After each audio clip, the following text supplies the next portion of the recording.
Lemon wine തൈര് ചോറാണ് ഇന്ന് നമ്മൾ ഉണ്ടാക്കുന്നത്.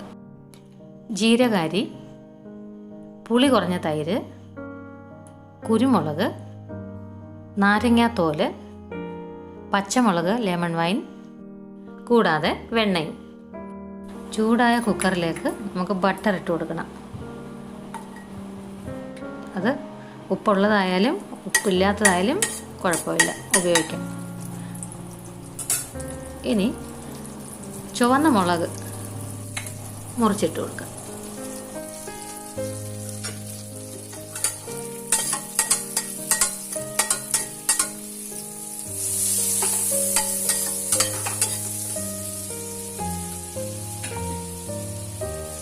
പച്ചമുളക് നമ്മൾ ഒടിച്ചാണ് ഇടുന്നത്. ഒടിച്ചും ഇട്ടാൽ മതി, അരിഞ്ഞിടണമെന്നില്ല. 3 മുളകാണ് ആവശ്യം.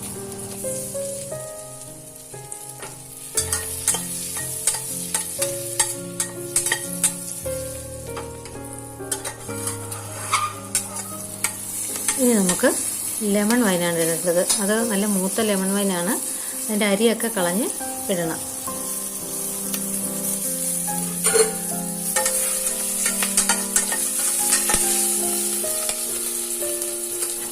ഇനി നമുക്ക് കഴുകി കുതിർത്ത് വെച്ചിരിക്കുന്ന അരി ഇട്ടു കൊടുക്കാം.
നന്നായിട്ട് വെള്ളം വറ്റുന്നവരെ ഇളക്കി കൊടുത്തുകൊണ്ടിരിക്കണം. നമ്മൾ തൈരൊക്കെ ചേർക്കുമ്പോഴത്തേന് കുഴഞ്ഞോ ഒട്ടി പോകാതിരിക്കാൻ വേണ്ടി നമ്മൾ മുറിച്ചെടുക്കേണ്ടത്. ഇപ്പം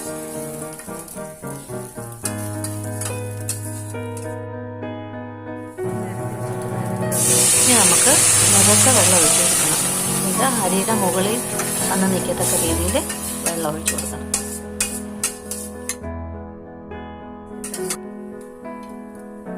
ഇനി നമുക്ക് നാരങ്ങയുടെ തോല് സ്ക്രാപ്പ് ചെയ്ത് വെച്ചിരിക്കുന്നത് ഇട്ട് കൊടുക്കാം.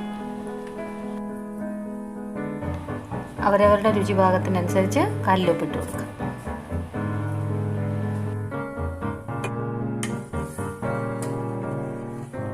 ഇനി അടച്ചു വെക്കണം. 3 വിസിൽ കേൾക്കുന്നവരെ ഇരിക്കട്ടെ.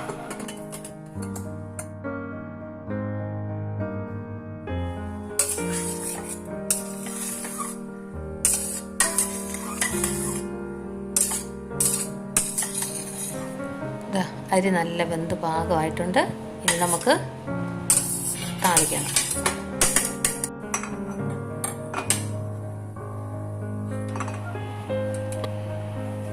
അല്പം ബട്ടറും പെരിഞ്ചീരകവും കൂടെ ചൂടാക്കിയതാണ്. ഇതിലേക്ക് ഇനി നമുക്ക് തോരൻ പരിപ്പിട്ട് കൊടുക്കണം. ഇനി നമ്മുടെ ഈ ചോറിന് നല്ല മണം കിട്ടാൻ വേണ്ടിയിട്ട് ഉഴുന്ന് ചേർത്ത് കൊടുക്കണം.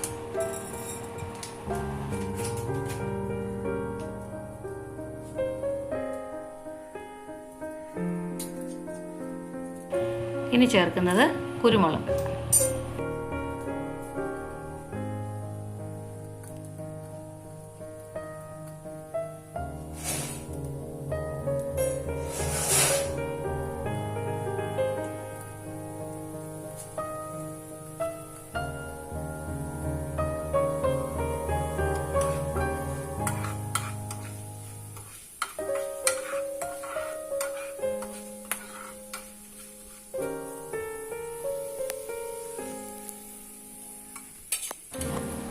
ഇനി അല്പം പച്ചപ്പെരിഞ്ചീരകം ഇടണം.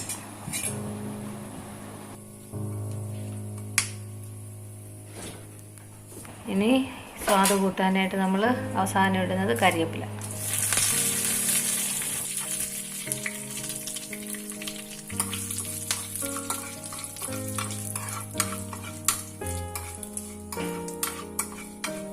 ഈ വറവ് ചോറിലേക്ക് ചേർത്ത് കൊടുക്കാം.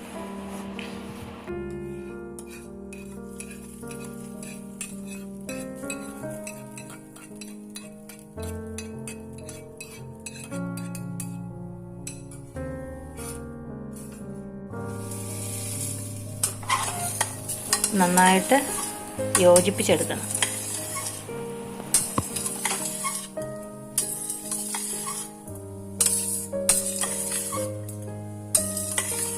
ഇനി നമ്മൾ ഇതിനെ ഒരു പാത്രത്തിലേക്ക് മാറ്റി തണുപ്പിക്കാൻ വയ്ക്കണം.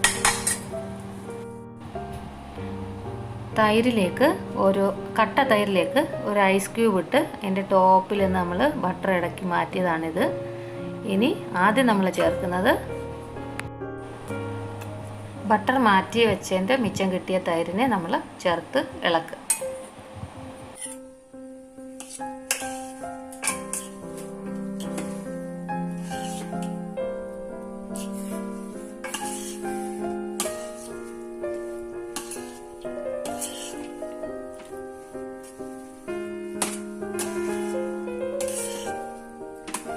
എടുത്ത് മാറ്റി വെച്ച ബട്ടറോട് കൂടിയ തൈരാണ് ഇനി നമ്മൾ ചേർത്ത് കൊടുക്കാൻ പോകുന്നത്.